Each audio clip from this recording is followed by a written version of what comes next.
우크라이나 전쟁이 석 달 가까이 벌어지고 있습니다. 러시아군은 부족한 군수 보급 능력, 정밀 유도무기의 부족, 제대로 훈련되지 못한 군인들 등 여러 가지 문제를 보이고 있는데요. 특히나 러시아군이 현대전에 필수적인 첨단 유도무기가 충분하지 않고 보유하고 있는 것들마저도 성능이 떨어지는 것으로 드러나고 있습니다. 현대전에서 사용되는 첨단 무기들에는 다양한 부품과 반도체가 들어가죠. 그런데 러시아는 자체적으로 이런 첨단 부품과 반도체를 개발하고 생산할 능력이 부족합니다. 현지 시각 12일 미국 지나 러몬도 상무장관은 상원 청문회에서 첨단 기술 제품의 러시아 수출을 금지하는 제재로 러시아의 군사 장비와 기타 물품 생산에 차질이 생겼다고 밝혔는데요. 장관은 우크라이나에서 노획한 러시아 군사 장비가 냉장고나 식기세척기에서 빼낸 반도체로 채워져 있다는 보고를 받았다고 말했습니다. 미국은 러시아가 우크라이나를 침공하자 전면적인 수출 금지 제재를 부과했죠. 유럽도 참여한 제재는 자신들의 기술이 들어간 제3국에서 생산된 것도 포함해 첨단 장비, 반도체 등의 수출을 금지하고 있습니다. 하지만 그동안 러시아는 첨단 무기에 들어가는 장비와 반도체를 서방에 의존해 왔는데요.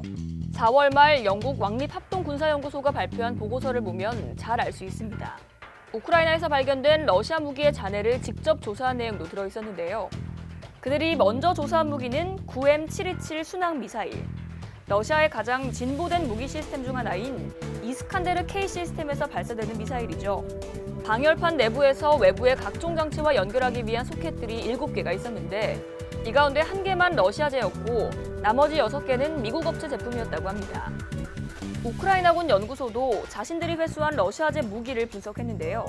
러시아 정밀 포병의 핵심인 토네이도 S 다연장 로켓 시스템의 9M949 300mm 유도 로켓도 관성 항법을 위해 미국제 광섬유 자이로스코프를 사용한다고 합니다. 단거리 방공 시스템의 경우 토르 M2 대공 방어 시스템의 레이더도 영국이 설계한 발진기에 의존하다는 것을 밝혀냈습니다. 러시아군이 사용하는 무전기들도 미국, 독일, 네덜란드, 일본, 그리고 우리나라의 전자부품을 사용해서 만들어졌다고 합니다. 이들 부품의 일부는 군사 전용 부품들이 아니며 상업적으로 조달할 수 있는 이중용도 전자제품인데요. 대부분의 경우 제품 생산의 규제를 받는 소수의 공급업체가 만들어내는 것들이라고 합니다. 그럼 러시아는 이런 부품들을 직접 만들어내지 못하는 걸까요? 러시아는 구소련 시절 서방제 부품을 무단으로 복제해 생산한 경험이 있습니다. 90년대 들어선 서방 기술을 사용해 컴퓨터에 필요한 CPU를 자체 생산하기도 했는데요. 당시 기준으로도 인텔이나 AMD와 경쟁할 수준에는 턱없이 모자랐고 여기에 만족하지 못한 푸틴 대통령은 2014년 크림반도 강제합병으로 서방과 관계가 틀어지자 자체적으로 CPU를 개발하라고 지시했습니다. 하지만 러시아의 반도체 미세 공정 능력이 뒷받침해주지 못했죠. 러시아 반도체 기업 미크론의 기술력은 90나노 공정일 정도로 중국보다도 낙후돼 있습니다.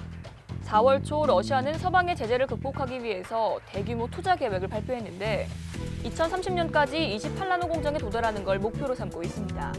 이런 상황에 더해 반도체 생산 능력도 턱없이 모자라니 냉장고 등 가전제품에서 반도체를 떼다가 무기를 만드는 지경에 이르게 된 건데요. 러시아는 이번 전쟁이 벌어지기 전까지 세계 무기 수출 시장에서 2위를 차지할 정도로 많은 무기를 수출해왔습니다. 전투기, 전차, 미사일 등 다양한 무기가 인도, 중동, 아프리카, 남미, 동남아 등 여러 나라에 팔렸죠. 그러나 대포나 소총 같은 단순한 무기가 아닌 무기들은 모두 많은 반도체가 사용됩니다. 러시아는 앞으로 수출 시장에 내놓을 것은 고사하고 이번 전쟁에서 손실된 장비를 채우는 것도 어려움을 겪을 것으로 보입니다. 이상 월드디펜스였습니다.